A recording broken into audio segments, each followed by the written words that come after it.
All right, let's get you teed up for tonight's games. Can't wait for USC Gonzaga. I'm glad it's the early game. These two teams have been so impressive in the tournament so far. A couple of West Coast teams maybe didn't see a lot from USC in the regular season, but man, they have been impressive in the tournament. And then UCLA taking on Michigan. You had one of the three Pac-12 Elite Eight teams get knocked out last night in Oregon State. Put up a good battle, though. We'll see what USC and UCLA can do. They try to make it an all-LA national semifinal. Let's go out to Indy, where our Matt Norlander has been holding it down. Matt, like we've talked about, a lot of chaos in this tournament. A lot of teams like the Pac-12 out of there really doing things that we did not expect. Gonzaga, exactly the team we thought they were, aren't they? Yeah. Yes, Gonzaga is the team we thought they were. They've continued to play up to their reputation. They've been phenomenal in this tournament, phenomenal all season. I actually think we've reached the point where if Gonzaga is to lose, no matter when that would happen, tonight in the Final Four in the national championship game, because of its dominance, its efficiency margin right now is the best in the history of KenPom. It ranks as one of the all-time great teams in college basketball. For a lot of people, I understand it's going to need to win a championship to cement itself in that status, but for me, when I look at what they've done, non-conference, conference play all around. Again, they have the highest ceiling of any team in the sport, and when they play at their best, no one can beat them. That's not true of anyone else in the tournament. When Gonzaga plays at its best, it is unbeatable. And I'm interested in this game that we're going to have tonight against USC, but keep an eye on Jalen Suggs in this one. You know, he has been the consistent guy who has put Gonzaga on another tier for most of this season. They just normally haven't had a five-star guard like him. If he is able to really step up in a huge way, and I'm not saying he has to lead the team in scoring tonight or anything like that, Chris. I mean, it was Corey Kispert in the first game, then True Timmy the past two games for Gonzaga. But if Suggs can have one of those like show up, show out, dominant performances, that might be what Gonzaga needs in order to get to the Final Four. Okay, Gonzaga's been great. They haven't lost all season, all that stuff. Yeah. Okay. USC, though, if I tried to make the argument that they've been the most impressive team in the tournament to this point, with the blowout win over Kansas, the blowout win over Oregon, would you have much of an argument?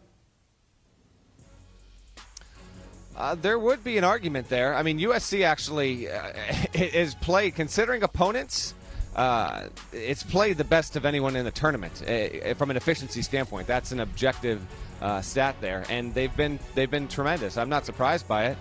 Am I going to brag on my bracket right now? Yeah, I'm going to brag on my bracket. I told you on Selection Sunday on our selection show that USC would be in the Elite Eight and playing against Gonzaga in this spot here. Evan Mobley's the big name to know, of course, but guys like Isaiah White and really Isaiah Mobley, those are two guys who have been quite good in the past couple of games for USC to get them to this point. The defense is really, really good. It's the best. Why this matchup is so great is it's the best two-point percentage defense in college basketball this season, which is USC going up against a Gonzaga team that's actually the best two-point percentage offense in the history of the sport.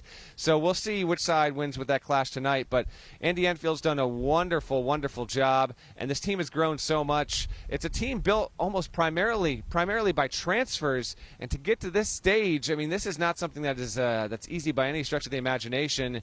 They will come ready. I'll be interested to see what they do on offense to combat Gonzaga, because while I think USC can help dictate tempo to a certain degree, they are going to have to make some three-point shots in order to steal this one, and it's not a great three-point shooting team. That's the early game, 7:15 Eastern time. The late game pitting Michigan against UCLA, and Matt, Michigan was thought of by many of us, particularly me, as the most vulnerable top-level Big Ten team, and they've been the only Big Ten team remaining for a while now. How have they done it without Isaiah Livers? By being brilliantly coached. I mean, I've talked to a few coaches here in Indianapolis about what Michigan's been able to do, and Juwan Howard, the team plays defense on a string for sure, and they've continued to be good on that end. But on offense, they move the ball so well. They run a lot of good action. In fact, I talked to a coach yesterday that said Michigan, actually, some of the stuff it runs actually resembles on a college level what the Miami Heat were doing when Howard was on that staff there. So they have been really phenomenal in overcoming not having Livers on the roster, because I think he's their best player, and he's not going to play for the rest of the tournament there. Hunter Dickinson hasn't even needed to be a downright stud in this. You know, Mo Wagner's been wonderful. Eli Brooks has played well as well. They take good shots, and they always are willing to make sure that the next pass can be the best shot, if you understand what I'm saying. And that has helped them get to this stage. And it's not often that we have a 1 seed, Chris, that is seen as a team that you would want to fade. But in this spot, a lot of people did fade Michigan against LSU and then against Florida State. But here they are with a chance to get back to the Final Four for the third time since 2013. I've said it before on HQ, and I know our hosts have as well, but it's worth repeating. No team has won more tournament games since 2013 than the Michigan Wolverines, and it's been incredible to see what Juwan Howard's been able to do to keep this program at the level it was under John Beilein when it was cruising. Yeah, that note that we just saw is crazy with Juwan Howard. 3 years as a player, all 3 times went to the Elite Eight. First tournament as a coach, in the Elite Eight again. So 4 times he's been to the NCAA tournament, all 4 times to the Elite Eight, but he's never won a national title. UCLA, on the other hand, just the second team to go from the first 4 to the Elite Eight. Matt, they lost 4 straight games heading into the tournament. How has Mick Cronin gotten that team to click when it has mattered the most? I spoke with the UCLA staff yesterday about this, and they mentioned that the team's ability to rally around guys like Johnny Juzang, Jaime Jaquez, who have just sometimes it's inexplicable how certain players will rise to the moment in ways that maybe they didn't even anticipate or expect, even though they might have believed they could have done it the entire time there. Cronin's been a good tournament coach, but not a great tournament coach, dating back to his time at Cincinnati. You see Tiger Campbell there. I think having him be a really steady point guard has been huge. You know, Cronin had built his reputation for more than a decade as a defense-first coach, and instead, this UCLA offense is really what's put this team in position to succeed. They distribute the ball well. They're not a perfect team, but they're tough, very resilient, and they've been able to tap into some success with some three-point shooting.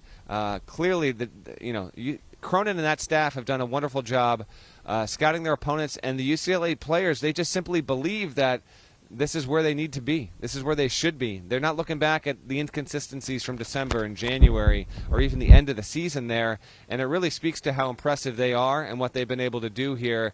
I understand traditionally UCLA more national championships than any program, but in the context of this season, no one thought the Bruins would be an Elite Eight level team, yet they are here.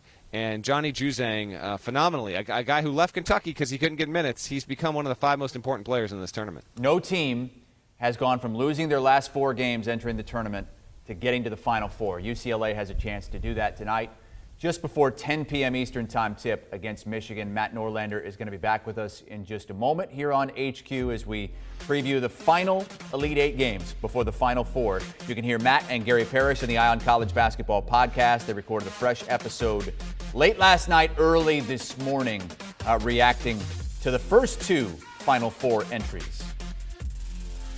Want a sports network that delivers everything that matters about the game? The highlights, the picks, the instant analysis. No yelling, no fake debates, no politics. Hit the subscribe button and never miss a moment.